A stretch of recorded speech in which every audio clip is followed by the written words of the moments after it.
Bonjour, soyez tous salués dans le puissant nom de notre Seigneur Jésus.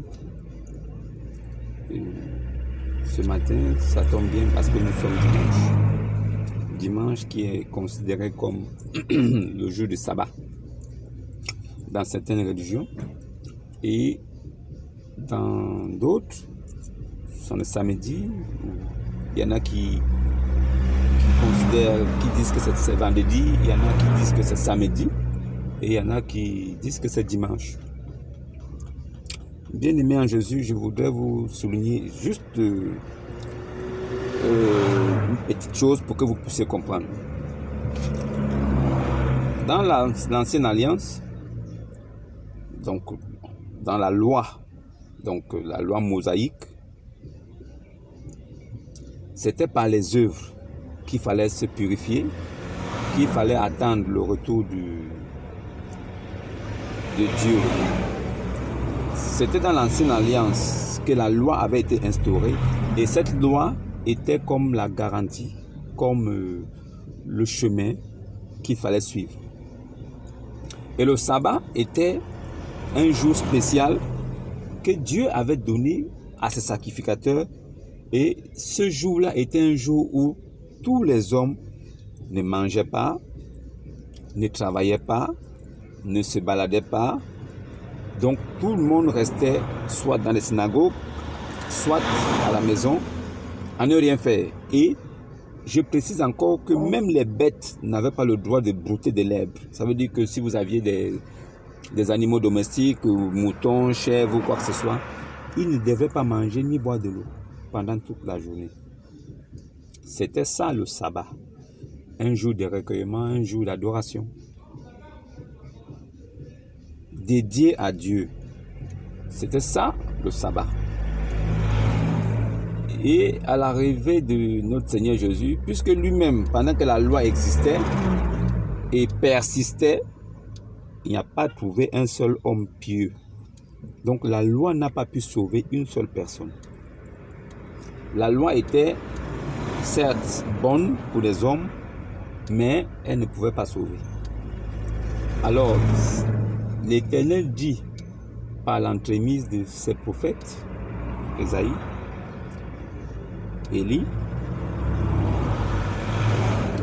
Ésaïe plutôt,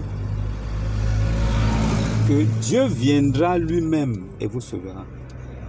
En fait, Dieu fait la promesse, il demande à son peuple de prendre courage, de rester patient et de garder confiance en lui, car il viendra lui-même et les sauvera. Une façon de dire que pendant l'alliance, la première alliance, pendant cette loi mosaïque, Dieu dit encore que je viendrai vous sauver. Ça veut dire que pendant cette loi-là, il n'était pas sauvé.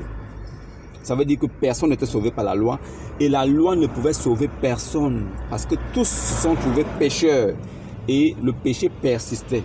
Malgré la loi, les hommes transgressaient la loi parce que l'homme est né dans le péché et le péché est son partage. L'homme pêche sans le savoir tous les jours, à chaque instant, les hommes pêchent. Alors Dieu qui avait promis dans l'ancienne alliance, dans la loi mosaïque, qu'il viendra lui-même, vient. Et il y avait des signes qui devaient annoncer sa venue. Les aveugles recouvreront la vue, les lépreux seront guéris, les boiteux sauteront comme des cerfs, les morts ressusciteront et la bonne nouvelle sera annoncée aux pauvres en esprit, pas pauvres en chair, pauvres en matériel, pauvres en esprit.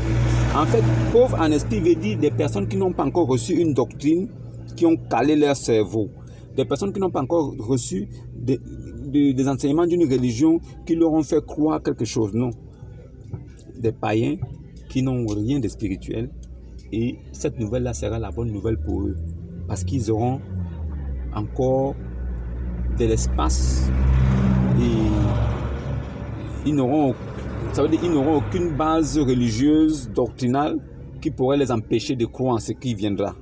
C'est la bonne nouvelle là qui est annoncée aux pauvres en esprit, pas pauvres physiquement. Alors, quand lui-même il arrive, Jésus, les signes qui accompagnaient la venue de Dieu, tels que promis, l'ont précédé. Ça veut dire qu'il vient et ces signes-là le suivent. Nous constatons directement que Dieu qui avait dit qu'il viendra lui-même est venu. Parce que les signes se sont accomplis en même temps. Et la réponse qu'il a donnée à la femme samaritaine nous éclaire encore un peu plus. Il dit, parce que la femme samaritaine lui a dit, nous savons, parce que la femme samaritaine lui a appelé comme un prophète. Il a dit que nous savons que le Messie doit venir. Et quand il sera venu, il nous montrera toutes choses. Et il accomplira aussi toutes choses. Quelle est la réponse de Rabbi? Quelle était la réponse de Jésus-Christ, notre Seigneur Sauveur? Moi qui te parle, je le suis. Jésus confirma qu'il était le prophète. Pas un prophète, il était le prophète. Il était le Messie qui devait venir. Il était le Dieu qui avait promis à son peuple de venir et il va les sauver. Et qu'il devait habiter parmi eux. Et à partir de là, lui-même, Jésus, quand il commença son ministère,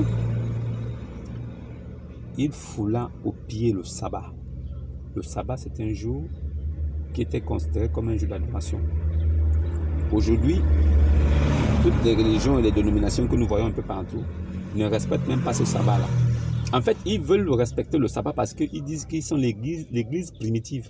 Bon, primitive peut-être, je ne sais pas s'ils vont jusqu'au niveau de la loi mosaïque ou bien ils commencent au niveau de la grâce de Jésus-Christ. Mais, à ce que je sache, ils instaurent un sabbat, un jour d'adoration, de culte. Mais moi je pense que le dimanche, c'est un jour de repos, déjà un. C'est un jour d'enseignement. Les hommes doivent aller dans des temples, dans des lieux de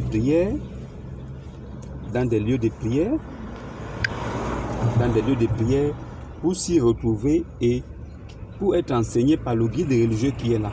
Mais non, pas pour aller adorer, crier, chanter, déranger le voisinage. Il y a même des endroits où ces églises-là, qui disent qu'ils sont des églises, des églises des hommes, ils font du bruit au point de déranger le voisinage, du tapage, ils mettent des gros baffes. Moi, je ne sais pas. Vous êtes incapable d'abord d'être fidèle à des petites choses.